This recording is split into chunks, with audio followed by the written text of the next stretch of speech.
नमस्कार मित्रांनो, आज आपण एका महत्त्वाच्या विषयावर बोलणार आहे. Critical illness policy. Critical illness policy म्हणजे अशी असते ना, या पॉलिसीला म्हणतात बेनिफिट पॉलिसी. मेडिक्लेम पॉलिसी जी असते, पर्टिक्युलर मेडिक्लेम पॉलिसी, तिथे तुम्ही खर्च करा, हॉस्पिटलमध्ये कॅशलेस मिळेल किंवा रिएम्बर्समेंट तुम्हाला क्लेम मिळेल. तो क्लेम किती मिळेल? खर्च झाला 2 लाख रुपये तर 2च लाख मिळेल, खर्च झाला 10 लाख रुपये तर 10 लाख मिळेल, सम इन्शुअर्ड तेवढी असेल तर, राईट.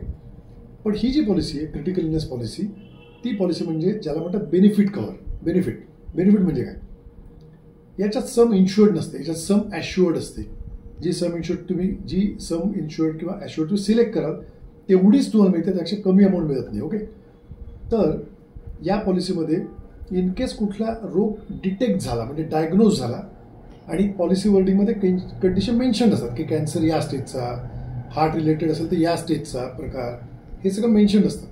ते जर मॅच झालं परफेक्ट, तो क्लेम ॲडमिसिबल असेल तर लमसम तुम्हाला सम ॲश्युअर्ड मिळते, जी क्रिटिकल इलनेस पॉलिसी तुम्ही घेतली तेवढी अमाऊंट. ओके, म्हणजे असं नाही होणार की 50 लाखाची पॉलिसी तुम्हाला मिळाली 5 लाख, 7.5 लाख, 8 लाख डिडक्शन झाले, असं होत नाही. कारण या पॉलिसी बेनिफिट पॉलिसी आहे, याचा रिइम्बर्समेंटची काही संबंध नाही. डायग्नोसवर डायग्नोसिसवरी पॉलिसी डायरेक्टली ती अमाऊंट मिळते, राईट, तुमची सम ॲश्युअर्डची तेवढी.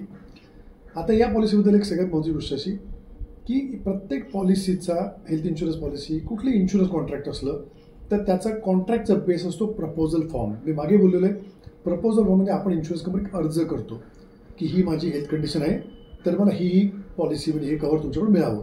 हा तुम्ही अर्ज करतात, तो कंपनी ॲक्सेप्ट करते की रिजेक्ट करते किंवा लोडिंग करते, राईट, हे तर क्लिअर आहे. माझ्याकडे केस आता अशी आली, ती केस इतकी सिरियस आहे म्हणून मी म्हटलं ताबडतोब व्हिडिओ करावा, कारण केस माझ्याकडे आत्ता आजच आली. एक व्यक्ती होता ज्यांच्या जवळचा नातेवाईक आहे, त्यांना बँकेत घेऊन गेले, त्यांना 50 लाखाचं लोन हवं होतं, हाऊसिंग लोन. त्यांना 50 लाखाचं लोन कंपनीने अप्रूव्ह केलं. ती ऑलरेडी व्यक्ती जॉब करत होती प्रॉपर. पण या व्यक्तीला एक इश्यू असा होता की व्यक्ती पॅरालाइज्ड होती पार्शियली. ओके, पूर्ण बॉडीने, अर्धी बॉडी पॅरालाइज्ड होती.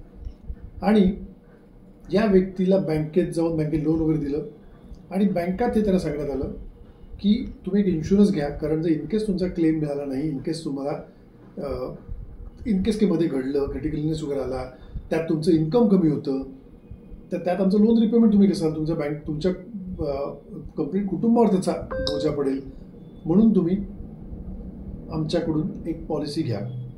कस्टमरला न विचारता, कुठली चर्चा, कुठले फीचर एक्सप्लेन न करता आणि कुठलाही प्रपोजल फॉर्म जो बेसिस असतो कॉन्ट्रॅक्टचा तो न भरता त्याच्या अकाउंटला डायरेक्टली 75,000 रुपये 5 वर्षाचा प्रीमियम डेबिट करून त्याला ती पॉलिसी मिळाली. ती पॉलिसी मिळाली, कस्टमरला आवडलं नाही ॲक्च्युअली डायरेक्ट डेबिट करणं, कारण डिस्कशन नाही, काही नाही.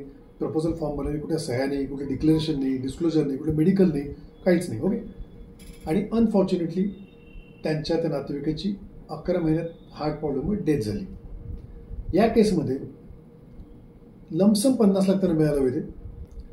50 लाख सम ॲश्युअर्ड होती, पण त्यांना तो क्लेम कंपनी नाकारला.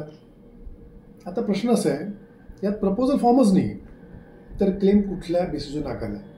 तो व्यक्ती पॅरालिटिक होता हे बँकेला माहिती होतं ऑलरेडी, बँकेत तो व्यक्ती गेला होता ऑलरेडी, बँकेकडे त्याचं CCTV फुटेजसुद्धा असेल आणि ते सगळं असूनसुद्धा त्यांना ब्लाइंडली डोळेझाक करून पॉलिसी दिल्या गेली. मग माझा प्रश्न आहे, हेल्थ इन्शुरन्स पॉलिसी विकणं म्हणजे मनी मेकिंग बिझनेस आहे का? की फक्त पैसा येऊ द्या आणि क्लेम आल्यानंतर हातवर करू आम्ही काय करू ना? हे कंडिशनवर बसत नाही. कंडिशनवर बसत नाही तेव्हा म्हणू शकता तुम्ही जेव्हा त्याने प्रपोजल फॉर्म भरलाय आणि त्याने त्यात कुठे डिस्क्लोज केलेलं नाही तर, राईट. पॉलिसी दिल्यानंतर आणि विदाउट एनी प्रपोजल फॉर्म तुम्ही कंडिशन, तुम्ही क्वेश्चन टाकूच शकत नाही. मग माझा पहिला प्रश्न असा आहे की बँका अशा पद्धतीने पॉलिसी विकून आपलं रेप्युटेशन, कस्टमरचं आपलं नातं विश्वासाचं, आणि बँकेकडे लोक पाहतात विश्वासाने की इन्शुरन्स कंपनी मला माहिती पण बँक माझी आहे, त्या बँकेकडे वर्षानुवर्ष व्यवहार करतो मी, तर मला बँक चीट करणार नाही. पण अनफॉर्च्युनेटली बँकेमध्ये मेजर असे प्रॉब्लेम होत आहेत आणि माझा स्वतःचा बँक इन्शुरन्सला पूर्णपणे विरोध आहे. तुमचे आईवडील वयस्कर असतील, त्यांना पॉलिसी मिळत नसतील, सम इन्शुअर्ड कमी देऊन प्रीमियम जास्त कंपन्या चार्ज करत असतील, इन्शुरन्स कंपन्या डायरेक्टली, तर तुम्ही बँकाकडून घ्या, पण सगळं डिस्क्लोज करून घ्या. डिस्क्लोज न करता कोणी पॉलिसी विकत येईल बँकामध्ये, पॉलिसी चुकूनही घेऊ नका, ही माझी कळकळीची विनंती. आता 50 लाखाचा क्लेम मिळाला नाही आहे, त्याची फॅमिली बिग टाईम सफर करते आणि या केसबद्दल लिटरली त्या फाईट करणारे कायदेशीर मार्गाने. खूप गंभीर बाब आहे, याचा विचार करा. बँकेमधून पॉलिसी घेताना 10 वेळा विचार करा. एवढीच माझी कळकळीची विनंती. Thank you very much.